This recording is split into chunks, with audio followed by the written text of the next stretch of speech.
I love when we do podcasts when I've been out in the field for a day and you know, my job is all over the place these days, especially between growth and certainly the last few years have been challenging and getting the right people into the organization. And we've had some turnover. There's been no question, whether it's been retirements, people that have just, you know, they did well and were very smart about their finances and had the ability to retire. We had 8 of those in the pandemic, and they just decided they had enough. And then we had some other folks that wanted to pursue different things and different industries. Or we had people walk away from their roles and go, from example, from a VP role into a sales rep role, which was right for them because they wanted to relocate. And, you know, it has me working more project than ever, but it still means that I get to get out in the field. And today was one of my favorite days. You know, my father always used to say, you know, when you don't know what to do, go make a sales call. And that still is very true, in that you're out with the customers and, you know, you see your products in action, you see their manufacturing processes in action, and there's just a great feeling about it. I mean, I think sometimes when you get stuck inside for a while, especially in the types of roles that we have, you can get it in your own head a little bit, or, you know, you get a little too bogged down in things that might be too minutia. And it's nice to just get out in the field and see things working and also interact with people that I really love, that are customers or longtime customers. We have great conversations, and they invite us into their business, and we're truly a partner. Like, they're looking to learn what we know and what we've picked up in our travels, and those are my favorite days for sure. Yeah, it's interesting. I mean, a lot of times right now, what's required of me is to be behind a computer. And it's not what I love, and it's not what I think I'm necessarily the best at. I don't think it's my strength. And it's very noticeable that when I have days where I'm interacting with people more, my team or customers or vendors, like, I feel different at the end of the day. Like, I feel I have more energy. I feel energized at the end of the day, as opposed to if I'm in the office grinding. Now, granted, that day where I'm behind the computer might be what's needed, and it might be the most productive day. But when I'm with people, it's different. And it might be, I've thought about this a lot, like, why is that? Why is it? It could be the most packed jam day, but I leave feeling so great from my conversations. Like, maybe that feeds into, maybe I really am an extrovert and it just fills my cup and I need that. Mm-hmm. Because I've been told that if you're a true introvert, a day like that, while it can be a great thing, you feel like you're left with nothing. You're empty. You need to rest. You need to re-energize. Where I feel the opposite. So maybe it has something to do with that, mm-hmm. But it's a noticeable difference, and it's something that I hope with a little bit more time and effort put into the businesses and the processes that I can do more of, because it's really what's missing for me. And it adds a little bit of stress, I would say, for sure. Yeah, I also think, and this is me observing you, and we have these conversations a lot, so nothing is really uncharted between us, because we talk about things that are stressors. But I also know that in those moments when I am in very tasky mode, you know, trying to get things out, whether I'm working on a proposal because I have my sales hat on that day, or I'm working on something that could be internal when I have my president hat on. It could be a policy or something. I tend to set the bar extra high about delivery, and I don't know that anyone else has that expectation of me but me. And I think I get stuck in this mode where I'm self-imposing all of these deadlines where, you know, does the person on the other side, whoever that might be in this moment, do they care about 12 hours or do they care about 24 hours? I don't know if they do or they don't, and I really don't stop to think about it. I just pile it on, where nothing different happened. You know, I was in the field today, and there were some things that were sitting, of course, just by virtue of driving, which it's hard to be really productive driving anymore. And it was fine. So it's interesting, but I understand exactly what you say, and I do come back energized. And for that, I will probably work a little later tonight. You know, I'll have some extra energy, and my productivity will come back in addition to working some additional hours. But, you know, it won't just be exclusively more input. My output will get better because of my mind space or where I am after having a day like that. Yeah. I've just had 3 very different thoughts on your comments, so I'm trying to figure out which direction to go, and I might go all 3. Good time. But the one comment about, do I have 12 hours versus 24 versus 36, whatever that looks like. In my space, where a lot of what we sell is commodity materials, whether it's 2x4s or a piece of pipe, there's not a lot of differentiators. And for us, I've always thought our differentiator is that we are first to respond. And I'm hard on my team about that. If I see an email that goes left for more than an hour, as my team can attest to, it's not pretty. And so I bear that in mind, and that's a lot of pressure and walking that fine line of driving yourself to insanity, but also keeping with this is why we have that edge. Mm-hmm. So that's one thing. And I think you've just got to know the situation. You've got to be aware, and that's challenging, but it comes with time and understanding of the project and the customer. That's one thing. And then as far as the interaction with people, and I we've talked about on last episode, we want to be very vulnerable on here. And one thing I want to be really mindful of and good at is talking about the challenges as we're going through them, not in hindsight, not after I figure them out. It's okay, this is really one of my struggles right now. And as a business that did almost $48 million in revenue last year, I'm still working in the billing, in the purchase orders, in the quotes. I know everything down to the penny. That's a problem, right? And that's on me for not digging in to the processes and just streamlining the business, automating it, delegating it, hiring more. And so now I'm trying to climb out of a hole. And while we still have it all together, eventually we won't. Mm-hmm. So I know that I've got it. And we've had this conversation hey, babe, I'm going to have to say no to everything for out of the business right now. I'm going to have to work the weekends. I've got to get out of this. But that's short term because we've got long term things that we want to do together. Mm-hmm. So it's recognizing that and actually doing something about it, which I haven't done enough in 7 years. Yeah, but I think you have to give yourself a little bit of a break in that when you're in those rapid growth moments, it's reasonable to make sure that it's sustainable. You wouldn't just run out and add a bunch of people the second you saw a little bit of a blip on the screen as it relates to sales. You would wait a moment to see if it's sustainable, and in the moment it means you work more, right? And just like I do, or when we go on those things, if it's at the ops level, we might work some more overtime or whatever that looks like. But I don't think it's unreasonable that you wouldn't work a little harder in the short term. But once you're sure it's sustainable, then you do need to do something, right? Because you can't wear yourself out personally in those moments. And I think the challenge is, what do you do? And from an org chart perspective, or, where do I make this investment inside of my team that's truly going to make the change that I'm looking for? In this case, for you, it's how do I get away from some of the more administrative type activities? Because, of the you are one of the rainmakers that I've met. So the idea that you would be pushing too much paper at a particular point that would keep you away from your superpower, which is that, then you risk it becoming detrimental to the company's growth long term. But I think that it's really hard to know, all right, what do I do with the org chart? What is the right hire? And if the answer is, if I can't automate through it, and I have to delegate, and that means I'm going to delegate to someone that's not here yet. What does that role look like? Right? What's that part of the playbook, and who's that player, and what plays am I going to ask them to run? I think that's the hard part. It is. And again, something I'm going to stop saying it's something we talk about all the time. I think everybody gets that. Yeah, I think because I was just about to say that. I was like, wow, I've said that 3 times and it's been 10 minutes. Plus, I'll think we have no original thoughts. Actually, it's the contrary. It's just that we never stop talking to each other. I think that's the cool part. Well, we're all recycling all the same thoughts anyway. But it's just that cycle. Like you get in, like you're growing, right? And so you're finding yourself working more on the business, and you're so busy, you've got to work more on the business that you don't have time to work on the business. And then it's just this like constant cycle that you can't get out of. Yeah. And at some point it's just like, I take a step back, and maybe that does mean the business slows for a second, which the best business owners do, and I still have not been able to do. And I'm not saying it's always required, but a lot of times it is. And it's something fascinating. And by the way, we had a topic in mind which we haven't touched, which maybe we will, maybe we won't, but this is just what's on our mind, and I like it.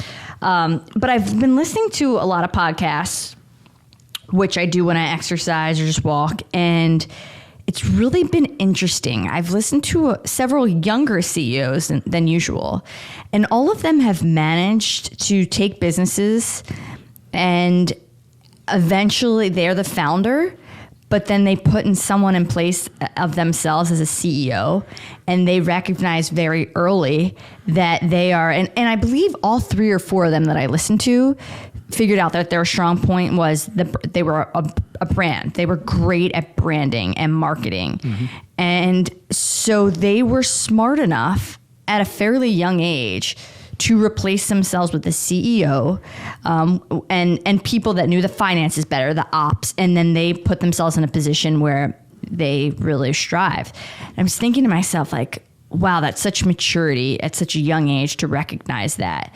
And not to say that I'm there or I think that's required, but just moves like that of sitting down and saying, I'm really good at this and I'm not so good at this, or I really like this and I don't like that. Like, do I need to bring in an equal or somebody of management?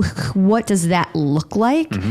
And that awareness is everything. But it takes a step back in time, and you've got to give it the time and effort that's hard to find. Yeah, and impossible almost. And also too, I think it's important to remember that a lot of people that are on the podcast, they are there because they got there. There's any number of people that attempted the same thing that failed miserably 100%. that we'll never know about. 100%. And that's an interesting mindset, and to think that a lot of people probably don't think about when you're going through those growth phases. When you finally decide to make that investment, you take the pay cut. We don't have investors, right? Or we don't have, endless resources in the way of cash or whatever it be. So, when you do decide as a small business owner to make that investment, it comes directly out of whatever compensation you might be able to take at the end of the year, whether that's a bonus or something, because you generally don't cut your other employees, right? I mean, so if it requires X number or tens of thousands of dollars to bring in that particular person,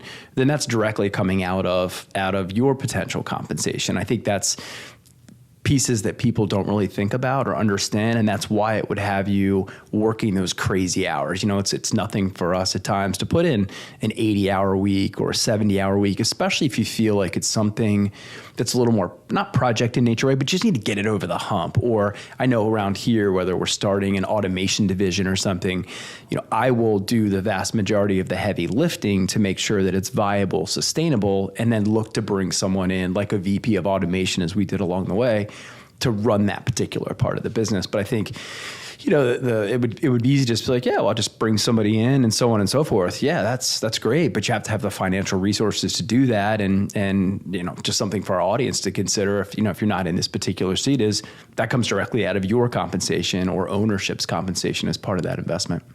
Yeah, it's certainly not always feasible, and it sounds easier, but it's just something I've never. And again, not that it's right for me, but it's just interesting to see how aware some people are and how they handle that. I also wonder if that's part of, because I do know, I consume more real-time news, the CNBCs of the world. You tend to consume more of the podcasts. So I listen to, what you tell me about it. And it seems like in general, those are younger podcast participants, or if they're being interviewed at a particular time. I wonder if there's something about the view of younger entrepreneurs or people that came through maybe a little differently than I did, having been raised by a boomer who was a grinder, who had a micromanager chokehold on the vast majority of things. I wonder if that's something, and just the way businesses presents, or maybe even the resources that are available, like YouTube and this constant ability to learn and consume information. I wonder if that has a different slant on it than maybe how I was taught business along the way. Perhaps. It seems to be a common thread there. I don't know it's exclusively. I mean, in this context I'm talking about, it has been younger, but a lot of what I listen to is also the other end of the spectrum of very wise and experienced. But yeah, I mean, for this particular topic, it does seem to be like a common thread there amongst younger founders. Yeah. We'll have to keep it on that, and I love at some point as we continue to produce these, if there are ideas or if there's something that we're missing, right? Sometimes I think we can be pretty head down or so leaned in. There are blind spots that might seem pretty simple for other people, like, no, you dum-dums. Here's what you're missing, or here's what I would love to get that input or have someone say that to us along the way, or just a slightly different perspective that would open that up to us. That would be interesting. Well, that is the beauty of the technology that we have now, with especially podcasts, where you can listen to exclusively, if you choose, which I have been doing as I go through these struggles, is founders and CEOs across all generations and cultures and diverse industries, because you learn, you get some ideas. It's like, wow, I never thought of it like that. And the most powerful thing isn't like somebody running through their tips, or like, we can all read books. It's, hey, I did this, I experienced this, and here's my perspective. Because what it's done is, at least it's opened my lens. It's made my lens a little bit broader, my perspective a little bit wider, made me think of things in a different way. And that power of sharing stories and experiences, like that is the greatest lesson, I believe. So that's been valuable, but of course, you got to experience it yourself, and there's nuances to every business, to mine, to yours, that we've got to figure out as we're going through it real time. Yeah, you got to get beaten up, and it would be nice to have someone there to pick you up and wipe you off and stick you back in the game, like you did, like your coaches did when you were a kid, or whatever those different situations were. I was watching CNBC today, so as you know, over consumer of CNBC, and it's a really interesting conversation. So, for example, there was talk about Tucker Carlson getting let go from Fox yesterday, and the one guy that was on positioned it as, oh, good for Tucker, and the reason was that and the statistic was, on a great night, his show would pull 2.7 million viewers. But on a good night, Joe Rogan's show will pull 11 million listeners. So it's not even close as it relates to, a typical network news show.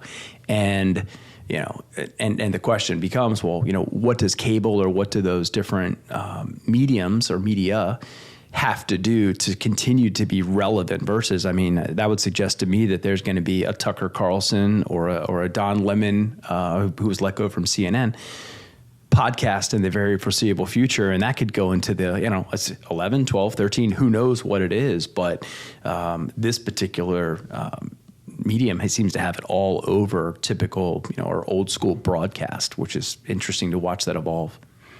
Yeah, and I don't want to belabor this point because people are talking about it everywhere, but yeah, certainly independent media is changing the game, and people are drawn to it for sure. Yeah, and the big part too was that on-demand piece, right? That was one of the things that this particular person hit on was, until you solve for that on-demand component, it's going to be difficult to compete with what's going on out there. And then there was a great entree into manufacturing. And it's nice for once, and it hasn't happened a lot in my life, but to hear people talking about manufacturing again. And I think the pandemic awakened a lot of people to just how few of our goods are actually made here in the United States. And I would even say, more aggressively, Maryland is very incredibly underserved from a manufacturing perspective. But, when you can't get a first responder glove, or you can't get a gown because you don't, or before you even get to pharmaceuticals or some of those other really critical products, it starts to open your eyes and saying, oh my goodness, we are very much too reliant on other people, and in this case, other countries, for critical goods that we just take for granted. Mm-hmm. We've just been outsourcing that type of activity for so long in the name of price that, when it comes to roofs in the form of a pandemic, everybody's eyes snap open. Yeah, absolutely. So I do want to go back and dig in a little bit more, although this isn't what we're going to talk about. I like getting into our struggles a bit as we're going through it. And I think the great thing about posing these questions and these struggles early on is that with every episode, we can give a little bit more feedback of here's what I did, here's what worked, here's what didn't, here's where it is now. I think that would be really helpful as we're trying these solutions and throwing things at the wall. And, so I would love to know, and I think I know, but I'm sure the audience would love to know right now, if I could say, what is your biggest struggle as a business owner? What are you trying to solve for? What's creating the most stress, whether that's eustress or distress, like we talk about in your life? And what are the steps, ideally, that you plan to take to try to solve some of this? The biggest problem right now is continuing to get the right people in the right seats. So I was touching a little bit earlier just on some of the turnover that we've experienced, and whether that be retirements or people electing different roles. We had a sales rep decide to go work with his son, and again, no fault or issues with Arnold Packaging, but that was a once in a lifetime opportunity he had to take. So if you just add up the people between retirements and that, we lost 140 some years of experience in the company. And at the same time, I was in the process of building out my direct reports from 3 to 5. So, the market caught me a little bit flat-footed as there was a decrease in people at Arnold Packaging. And I say talent, I mean, we have talented people everywhere. So anytime someone leaves, there's a talent loss. And it's really been a struggle in the last 2 or 3 years to identify and hire the right people for each of those roles, whether that be technical expertise for their specific spot, or chemistry, or alignment. There's a particular way that Arnold Packaging shows up. You hit on it, right? That piece where a couple minutes ago you said, and my team knows, or you're on them, whether it's about urgency or how Tegler differentiates. It's that speed of reply and getting back first with the best answer is a big differentiator. It's all about the people. It always will be. I don't care if you have the most mechanized organization in the world. If you're General Motors and you have, yellow robots all over, it's still about the people. It's about the people that run them. It's about the vision that comes from the people that ultimately drives the business, that interacts with your customers, the market, that help identify the next opportunities, that poke you when it's time to pivot in case you're asleep at the wheel. But it's about people. And still we had a sales rep pass away in the last 2 weeks. I mean, as many wild stories as you could come up with in the last 3 years, and we've been at this for 90 years, and I've been at it 30 of those 90.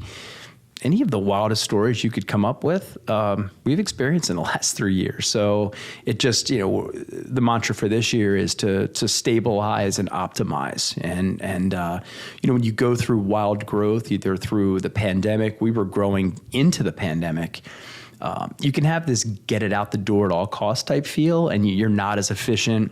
And, we made a very conscious decision as the market started to slow and continues to slow, to really get on top of stabilizing and optimizing. But it's really hard to stabilize when you have challenges with your people. You've got to get somebody into the role. You've got to get them acclimated to your particular culture. And then they have to learn the nuts and bolts, right? Let's just say you nail it on all some of the intangibles, the culture, the work ethic. You still have to get them trained to do the nuts and bolts work inside of your company. And until that starts to happen, you have little to no chance of stabilizing the business. And until you stabilize, you sure can't optimize. And that's the biggest thing that we're working on right now. How about you? Quick question that I did want to ask while you were talking. Do you think that struggle of finding the right people is industry specific to manufacturing, or does it make it more challenging than another industry per se? If it does, it's just because in general, because of what the U.S. has been going through for such a long time now. Just for example, in Maryland, only 4% of Marylanders work in manufacturing.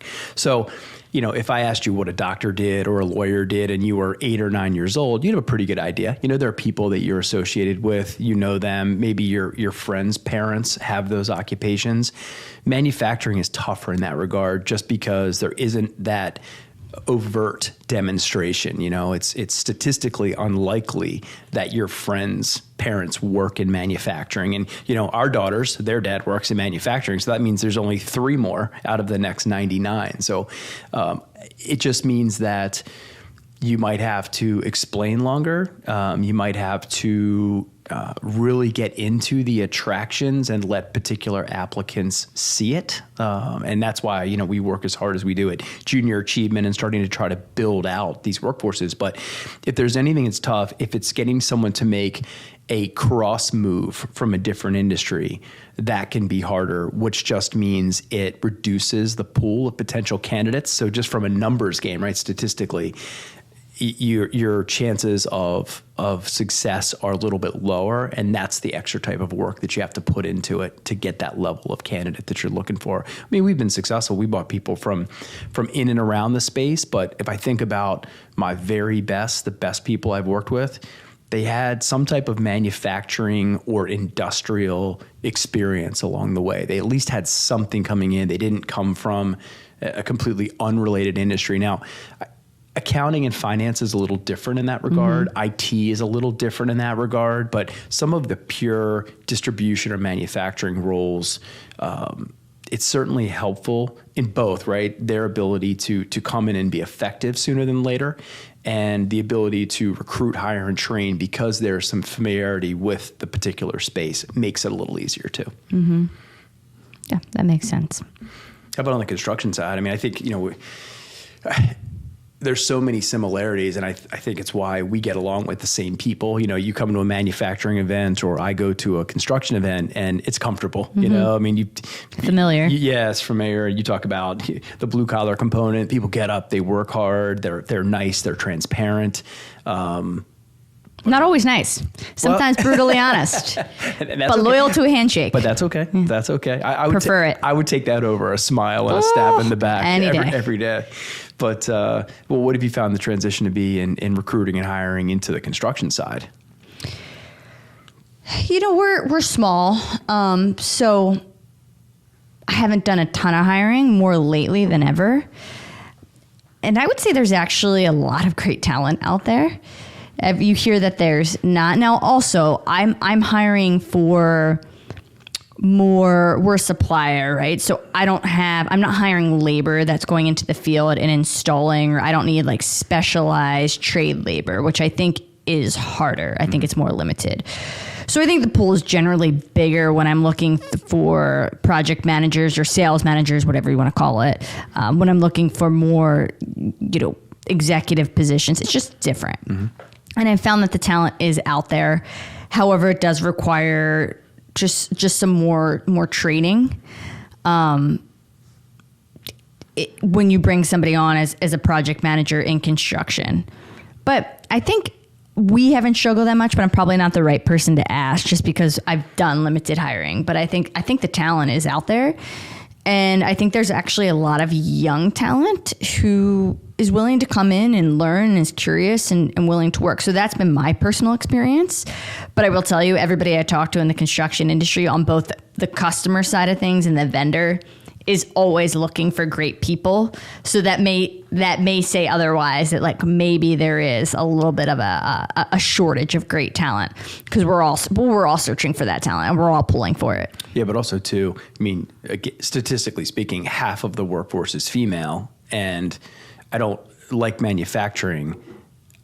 It seems that both industries are too slow to entice and welcome females into the industry. What have you seen? Better, change, same? What? Tell me about what are you seeing in the female side in the construction markets? Yeah, slight increase. I don't know what the current percentage is of females in construction. I believe it's about 14%, but I need to check that statistic. And of that 14%, in that C-suite level is less than 1%. I know there are more females coming into the industry, but not enough. And this is something that I'll definitely want to do a separate episode on, because there's so much to talk about, and not just about construction. Females in male-dominated industries, let's just call it that. And we don't do a good enough job of bringing awareness, of highlighting the opportunity, of welcoming and making it easier. All women see is either they don't see anything at all, A, the first problem, or B, they see barriers to entry. And what I have seen on the other side is the pure, just so many advantages of being a female. Of course, as a female business owner, I have the opportunity, we're a woman-owned business, so I can leverage that in competitive contracts when there are minority requirements. You know, we've got to be, if we're neck and neck, we have the advantage because we have that certificate. Mm-hmm. That's one. But, you know, that's for business owners that can make their companies woman-owned. For anyone else that's just interested, I can tell you that there is so much opportunity for women to come in. And generally speaking, people are really receptive to it. What I found is there's a ton of guys that have become my mentors that have been in the industry 50, 60 years. And they're willing to sit down and share their stories and their experiences because they can tell I'm genuinely interested. Mm-hmm. And that has been just, I've learned so much. I've just soaked it up like a sponge. But I've felt very welcomed. Are there times where I felt dismissed, or do I get called Mr. on the regular via email, or Brett, or Brett? Yeah. Are there people that are shocked, just like the other day? Oh my God, you're a female! It's the first. Of course, yes, all the time, constantly. But I don't find most of it is with ill intent. It's just sheer surprise because of the statistics and the way they are. So we've just got to get better at bringing an awareness. It's just changed my life being in the industry. And, you know, you're a female, you come in, you automatically get noticed. You know, that in itself, everybody wants to be noticed. Right. By virtue of being the only female, by default, people remember your face and your name. Advantage one. Yep. And just bringing a different perspective and on things and a different skill set. Females and males, don't want a broad brush, but we have different skill sets. Sure. And each is valuable in their own way. So you're bringing a new skill set to a company that most likely needs it. Yeah. So I could continue on this path, but that's what I'm seeing. But we need to get better. We need to get better. And the last thing I'll add is, you've seen a major uptick in the last few years of let's get more women on boards. Let's get more women on board seats. Let's get more women in different industries that are male dominated. And while that's great, and I support that, and I think it's helpful and going to be good for everybody, I think there's a lot of box checking going on. Yeah, I don't think it's because people truly believe that. I think it's, hey, let's say we did this, or we've got to look inclusive here. Like, let's, you know, but until we really believe it and we're doing it for the right reasons and we're seeing the true benefits, nothing's really going to change. Yeah. Yeah. It's interesting. Just you hit right on it. I mean, big companies spending billions of dollars in marketing to do one thing: differentiate. And the idea that to come into the space, construction for sure, and I think construction might have fewer females in manufacturing at this point. Mm-hmm. That's no statistical backing. But the idea that just walking in the room as a female would give you what so many companies are in desperate search of, differentiation, is interesting. I mean, it's not easy to take that step. I mean, it takes a certain amount of moxie, and you know, you got to try that out in a great way, whether it was your lumberyard experience and general contractor experience. But I think if females would just, if you could find females that just align with that, I just want to, differentiation or different is something that's very attractive to me. You just have to walk in the room of a construction company or a job site, and you've got it. You've got it right out of the gate. And manufacturing is the same way. I will say, back to my happy stroll today inside of a customer, I am starting to notice a lot more females on the manufacturing floor in engineering roles, in quality assurance roles, which I think are great. And again, not broad brushing, right? But broad brushing. But yeah, I'm a boy. I can say it. Females' attention to detail is better. I mean, I'm a boy. If a squirrel runs by, then I'm probably not going to get whatever done I was working on. So I think there are incredibly valuable roles, and I agree with you that there is some box checking going on. But I do know that done correctly, if you have the right differentiation and the right diversity, whether it's in the boardroom or on the team or whatever your team is, it doesn't matter. Just by simply having all of those perspectives, your team is going to be better. I mean, right? I will end up throwing around way too many military or sports analogies, hopefully more sports. But if you're building a team, you don't need 3 first basemen and 2 left fielders, right? You want one great person in each position. And, if they're pulled in expecting to bunt, you better have the rest of the team watching their back. And if you were to build diversity that look like that, then I think you'd really be onto it. So versus box checking or making the annual report look great because you have all different colors and genders in there for the sake of it. If you truly nailed it, then I think those companies are destined for absolute greatness. Well, let's be very clear. Diversity and inclusion are not the same.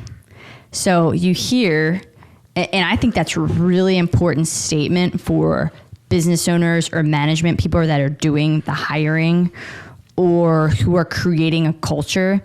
Just because you have people of all genders and races and ethnic backgrounds doesn't mean you're inclusive. True. Yeah. That's a very different thing, and I think we've got to be mindful of that. And this just brings. I was listening to a podcast probably a few weeks ago. And I was stoked about it because this guy, while he's gotten more into the social media influential realm, he started in construction and he's still a construction owner. He's built a really big business, which is great because I don't have the opportunity to hear a lot of CEOs or founders in the construction business. We're not really social media forward most of the time. Right. So I was so excited about it. And one of the things he leads off with is, yeah, and we have a lot of women in the business and we're bringing a lot of women on and going on this tangent. I'm like, well, this is awesome. Then he goes on to say that, or the interviewer said, well, how many women do you have in your company? And he goes on to say like 3 or 4 out of 80. That's the lowest ratio I've ever heard of any construction company I know. Right. And then he goes on to say that he believes women are great, the 3 that he's bragging about having, because they don't have egos and they are team players. And I'm just thinking to myself, that's why? Right. Because to me, you know what that sounds like? Doormat. It's doormat. It sounds A, like doormat. B, like we're complying with the man. We're complying with what you want, so it's easy for you. Right. And it might not have been intended that way, but that's what I heard. Yeah. And I can tell you that's what a lot of females are hearing. Sure. And that is just so not true. Like, I am female and I am going to go toe to toe with you. And I don't think that description of a lot of females, especially in management positions, would agree with that. I don't even think that's true. I don't even think it's descriptive. But maybe that's who he's hiring. But just like you are on this platform. He was on a huge platform. And that is your representation of women in construction. Yeah. I was like, whether people hear this or don't, like I simply want to get out there on a podcast so we can change that narrative and tell you how it actually is, because that is a poor representation. He's the only one that people are listening to right now on this. Yeah. So it just, if you can't tell, frustrated me to no end, and I've thought about it constantly since.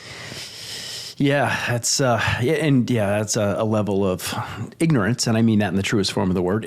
Not knowing what you don't know, or tone deaf, same thing. But yeah, I mean, meanwhile, you have half of your company are females, right?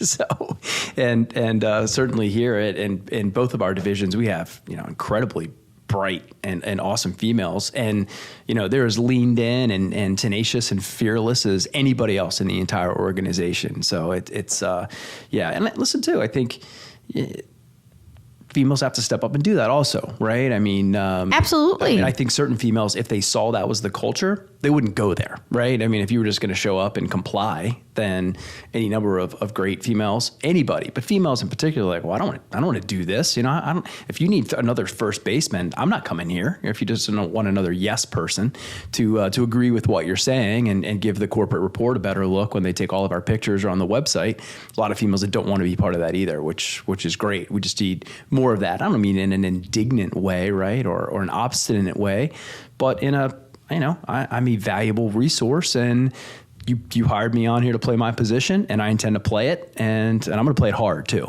And I think that's amazing. That's what right looks like.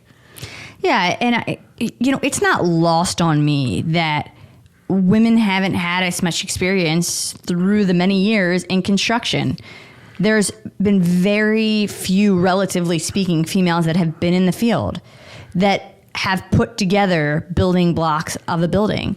So just by virtue of that, yeah, there are going to be men, a lot more men that have a lot more experience, that are a lot more knowledgeable. But that's okay. Mm-hmm. That doesn't mean we can't come. Like, I recognize that. I recognize that I'm working with many superintendents or foremen in the field who have way more experience than me. But I also know what I'm good at.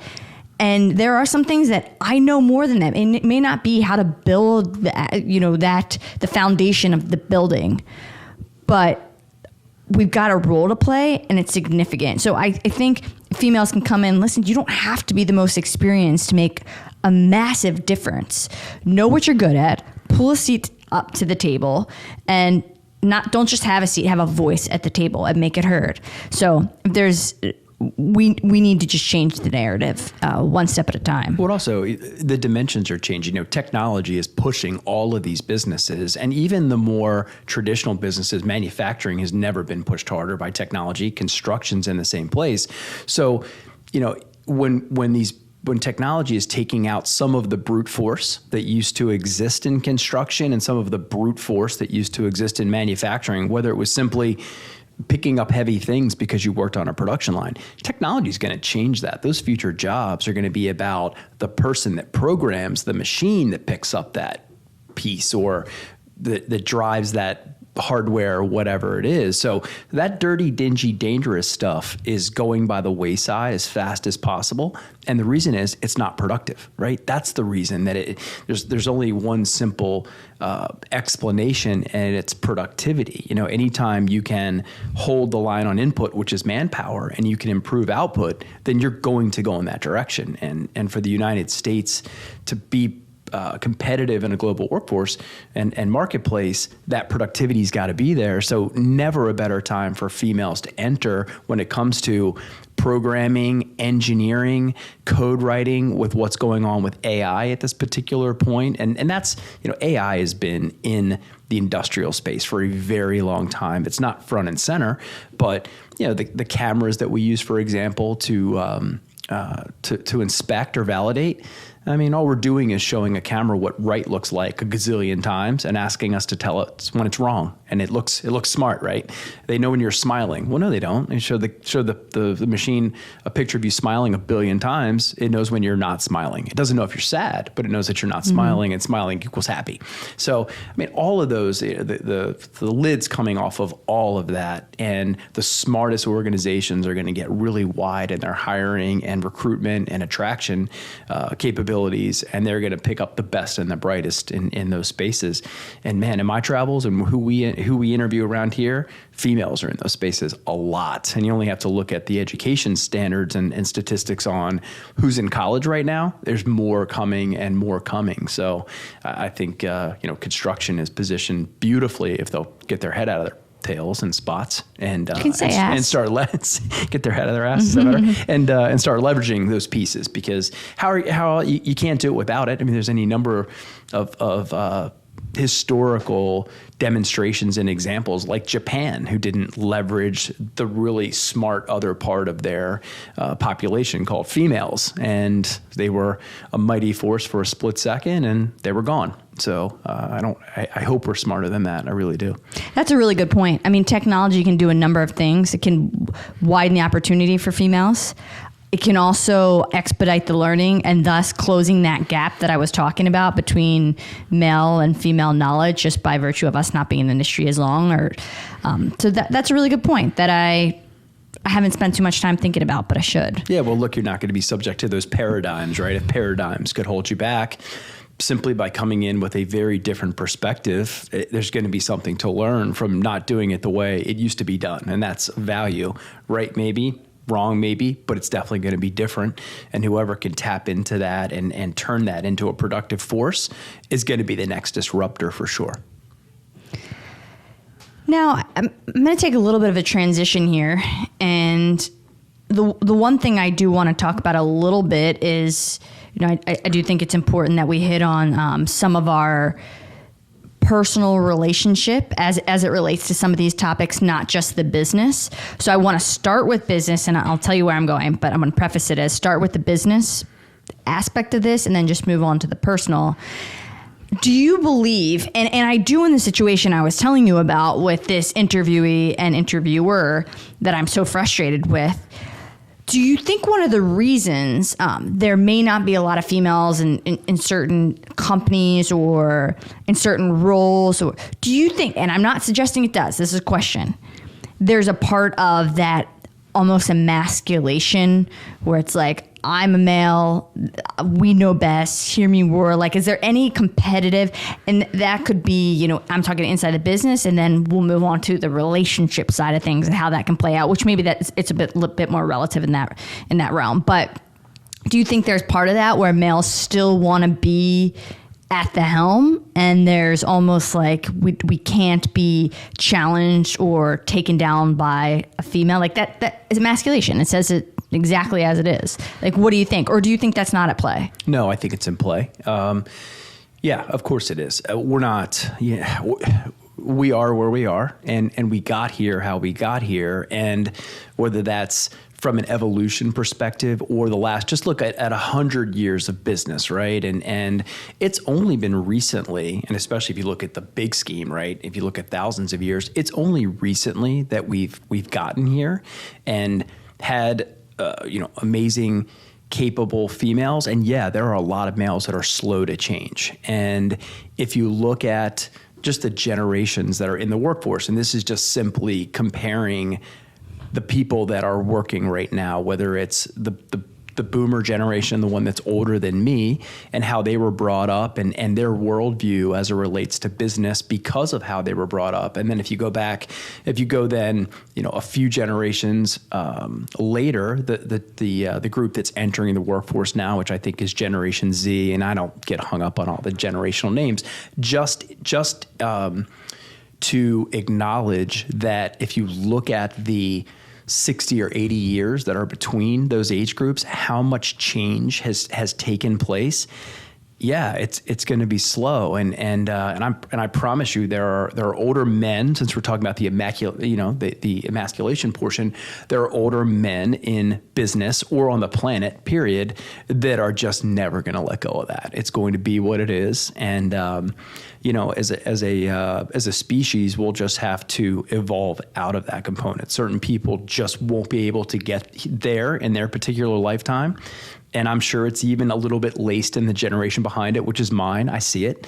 And I would like to hope that as we continue to evolve and newer segments of the workforce that went to school with, Tommy, our esteemed producer here, that went to school with very smart and driven and competent and even loud in spots in a good way females, that's not only acceptable, it's the norm. It's absolutely the norm. So it wouldn't be to look and say, why is Brit so loud? That's annoying. It wouldn't be anything like that. I mean, that idea. I prefer assertive, babe. No, I'm going there. We talk to our daughters about it all the time. The idea that, an assertive male is a leader and an assertive female is bossy, right? But if you watch them on video, for example, they would have the exact same same traits, but one gets branded this way and one gets branded that way. So yeah, I absolutely think it's in there. But at the same time, I'm very encouraged by the number of female CEOs that I see in and around the space. And anything from Buffalo Wild Wings was one of my favorite CEOs along the way, IBM, Pepsi, General Motors, so on and so forth. So it is absolutely changing. I don't know that it's unfortunate that I'd love to know those names that I just put out of those companies. How many of our viewers know who I'm talking about, right? Did you know that General Motors CEO is a female? I think that there's not as much noise around it. I also think that male CEOs on a spa tend to be noisy, and maybe that is part of that emasculation process, that roaring thing, if you will, that still goes on. Yeah, I absolutely think it still goes on. Yeah. And I don't know that, I'm not sure, I don't think at my age I'm going to see the death of it. I don't think we'll evolve through it, but we do have to do, especially as dads of females, we've got to do a better job of recharting what right looks like and what's acceptable. Mm-hmm. Yeah, I see two very different dynamics. I'm not sure that's the correct word, but at play, within my own company, I get asked all the time, how do you, is it weird? Is it awkward to basically manage and run a company when you've got older people working for you and older males working for you? And you would think, that would be, but it's just not at all. I mean, people come to your company because they respect you, and it's like gender doesn't even matter, at least to me. And I don't feel like everybody treats me with such respect, whether it's male or female, and that's not at play at all within my company. But certainly when I'm dealing with other business owners outside of that, whether it be on our customer or vendors, whoever, whatever it is, I've gotten dismissed, or people don't even respond sometimes and that's real. Yeah. When they know you're a female, yep. Until they realize I can help them. Yeah. Then everything changes real quickly. So that's interesting observation.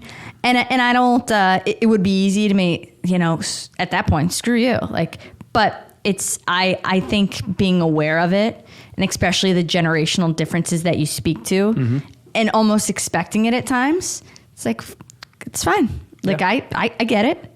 And it is what it is, but it's also motivation to change. Yeah. And listen, and you're brilliant about, just hanging in there, right? It's fine. I'm not going anywhere. And I think the people that do that, I can only imagine they don't know that you've done it on your own. I certainly experienced that. I thought the opposite side of that, albeit a male, I thought the silver spoon mantra fell into your lap. Yeah, exactly. Yeah. Arnold acts like he hit a home run when he was born on third base. That's one of my favorites. And that's what I ran into, that you just, you were born there, and that's the way it is. So when it came to managing, obviously I was a male, but when it came to managing older people, that was certainly a challenge. And like you, though, the ones that got it, that had watched me grow up in the business and watched me work my ass off and put in the time, they were not only okay with it, they were supportive of it. Mm-hmm, mm-hmm. There were any number of other ones that were just never going to be okay with it. And our alignment or lack of alignment was evident very quickly, and they weren't with the organization that long. And I didn't do anything about it. They ultimately self-selected out by their behavior or whatever. But that would be another piece of, that type of, silver spoon type thing. You didn't earn it. You're just a female in the business. So it probably had a similar feel in spots, just not getting, just being assumed you are that way, which I think is called prejudice, prejudging someone, just assuming they know who you are before they even get a chance to see how you show up is interesting. It's actually my favorite thing because, as you know, I like the hardest challenges, and I do. I do know that. get just a thrill and just so much adrenaline out of them. But when I come up across an older gent, you know, the gray hair, that's just like, this, who is this female? Like, what the hell? Sweet little girl. Yeah, sweet little girl. Head pat. I'm like, oh, I'm going to make them love me. I'm going to make them love me. By outworking them. And just, you know, I can connect with anyone. I think, you know, when you deal with so many different people for a long time, it's practice, just like anything else. Yeah. So I'm so certain that once I can just talk to somebody, and usually it takes face to face, like I can break that barrier down so fast. Sure. So I love the challenge. So to me, I almost don't even recognize like, hey, that guy's being an asshole. I'm like, hey, we're gonna be cool and he's gonna love me. Like it's just a challenge. Like, and maybe that's my like eternal optimist, or that I'm just like, this is great. Yep. But so maybe a good way to end on would be, how does that play out in relationships? You know, we are a little bit different in that we're both business owners and we both have what I would consider thriving businesses, but you're going to have, and that's the only thing we can speak to, but certainly it would be different if you had one female that was a complete breadwinner and over a male, or, you know, in a relationship, how do you experience it? And I will go into my experience with it as well, but having a strong female that is very hard-headed and stubborn and assertive and can be loud and does things, you know, a certain way. I'm talking about myself and all the positives and negatives that go with a female business owner, or, you know, a stronger female. Like how do you feel about it? And obviously you felt aligned with it, but how do you feel aligned with it? And the last question, I've hit you with like 5. The last question, if you remember all these. Yes. Tommy, I'm going to need some prompts. Is, would your younger self be able to handle someone like me? Yeah. Oh boy, that's a lot. So obviously I love it. And you're right. It is about the alignment. And just in that, if the alignment wasn't there, I would be alone a lot, you know, and I know you're in the same situation, just because there's so much work that has to be done. And depending on where you are in your growth cycle or the size of the business, there's certain things that are only going to get done if you do them. You know, you don't have a lot of extra bandwidth sitting around in the company to say, hey, Joe, when you're not doing anything, do you mind starting a new division or a new revenue stream? It's generally going to be owner driven or leadership driven. So the alignment is mandatory, right? I mean, if it weren't there, our relationship would have failed, because I would have been absent. And I know you're saying this, or shaking your head, because you're saying the same thing, in that, you know, if I weren't able to, I say endure at times, like there's endurance moments, right? Where we're just in out of cycle for a moment, where you've got a massive something going on and I have some free time, and I'm like, hey, let's go play. And you're like, nope, not playtime now. So you know, there's some times when it's not aligned, but it's rare, you know, it's really rare. And we seem to gel in that regard, or we're both ready to take a break. We finally say, oh, you know what, 24 hours doesn't matter, and we're going to get off the grid and we're going to do it together. But I would say, back to your original question, nothing else would be sustainable. You know, it's no one's going to tolerate what a business owner has to do if you really want to be with your partner, right? If you're happy living a double life of sorts, and I don't mean post office box double life, but I mean if you're doing 100% of half and your partner's doing 100% of half, that's different than doing half of the whole. So if you're okay with that, and I've certainly experienced lots of relationships like that, friends and business associates. I was in one for a period of time, and not in a bad way, but just doing 100% of half. And if you're okay with that, where, you know, your partner, your spouse, your significant other goes off doing their thing and they do it hard, head down, and you're okay being over here doing something else and maybe not seeing that person or only seeing them sparingly, then that could work, you know? And I imagine... But it wouldn't work for me. No, and I imagine, to interject on your point, this happens probably in a ton of households where it's the women raise the children 100%, and the men go and work and provide, if you will. Provide. Yeah, absolutely.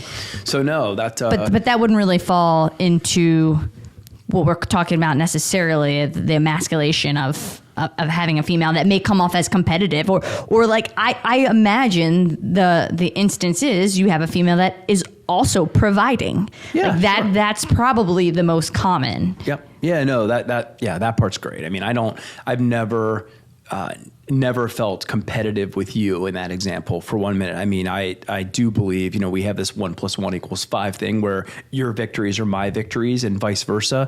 And even if you knocked it out of the park 10 times bigger than anything I ever did, I'd still be ecstatic about it. It might drive me at times. I mean, there are times when, I want to be better, do better, yes, but not because it's to outdo you or ever be in competition with you. I just look at it and go, that's impressive. Mick Arnold wants to do that too, not because he wants to better Britt Arnold or better anybody else. It's about Mick Arnold driving Mick Arnold exclusively. So no, that's. But I think too, having daughters, which I say is huge. It rounded my edges because back to one of your other questions, could younger Mick Arnold have done it? Boy, I don't know. That's a really, really hard question. And I don't know if I'm so easy with it, loving of it, good with it, if you will, now, because I've done the other piece, the 100% of half. And I know that doesn't work for me. I'm sure it works for a lot of people. Maybe because I experienced that, I could only ever have it this way or nothing at all. I was certain I was just going to be alone. And I think the girls have helped in that regard too, in rounding my edges and being, having a lot higher emotional intelligence than I did. The idea of listening and not fixing, right? That's a great one that we can tell a lot of males about along the way. When you run a business, you're a fixer. And if someone's in your doorway, it's because they have a problem and they need it solved. Well, it could be that your daughter just wants you to listen because she had a bad day or, the leg fell off of her Barbie doll or whatever her particular huge thing was. And, she's giving an Emmy award-winning performance over. And they just want you to listen. And a big evolutionary moment for me was learning the difference between listening and fixing. So I think those are all just things that I put in my toolbox along the way, and it just made me more ready to be, with you or a better partner than I would have been otherwise if I hadn't had those experiences, and has put me in a position to celebrate all of your wins and never ever feel competitive at all in that regard. It's really, I've never thought about this, but I am crazy, terrifyingly competitive almost with everyone. But like, you're one of the only people that I genuinely have never felt ever in my life competitive with. I've never really thought about that. I mean, we can have fun competition, but I've never ping pong table. Yeah, that's not so much. It's but like real competition that causes I've never felt even an ounce of it. And as I'm thinking about it, maybe it really just comes down to if you have someone that genuinely supports you and like really cares, really gives a shit, that's all it takes to be like, I don't know. And we work so closely together and helping each other. Like a lot of your wins feel like mine. Sure. They're so shared, and like those experiences are so shared. We're both there for the build up. That's a big part of it, right? It's not like you just come home. That's a big part of the difference. If you're doing 100% of the half and you come home and you drop the win, it doesn't have nearly as much value or gravity as if you were there for the buildup of the win. We're talking about when I identify said opportunity, whatever that is, and then to live through it when you finally get the win and you've been taking your partner with you the entire time, or you've been right there in lockstep. It has a lot more gravity than if you just got the win dropped on you one day after work or on a Friday when it closed or something along those lines. So I think that's a big part of it, is that we're in that space, and not only just contributing too, right? There's conversations that go back and forth between us in those moments. Did you think about? Did you try? Well, what did they say? Well, what did you say?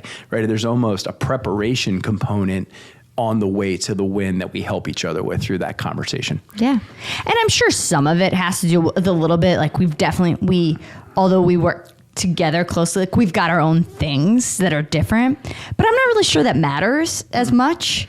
I'm really not, but I've been in not a lot, but other long-term relationships where it did feel competitive. And I told you I would purposely have like a really big, or what I thought at least, were very big wins professionally that I wouldn't even share because I didn't want my significant other to feel bad about their situation, or didn't want them to think I was bragging. And like, that's a terrible spot. Like you can't even share your wins. And it took its toll. Talk about a double life, right? I mean, it was terrible. And it really took a toll. And that's just, I guess I learned that that's just something I can't be. But I do want to point out one thing in that I think the reason, which you didn't point out and maybe don't want to, maybe you're not aware of it, but the biggest difference is you've got to have a really strong and confident male that's super secure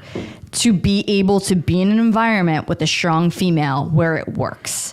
Like that is the only way. And then a female has to have that support. Like those things, it's got to be free flowing. And until that dynamic is there, like there will be a feeling of competition or emasculation. It takes I would say both parties to be super secure. That's right. That's exactly right. Then all of a sudden you can have this really equal partnership, true partnership. Yeah, totally agree. All right. Well, that's awesome. And I think we do. And today, of all days, I think we purely demonstrated our equal partnership. That was a great conversation. I needed that too. It's only Tuesday, but man, this has been a week already. Yeah, and I'm excited to keep this conversation going.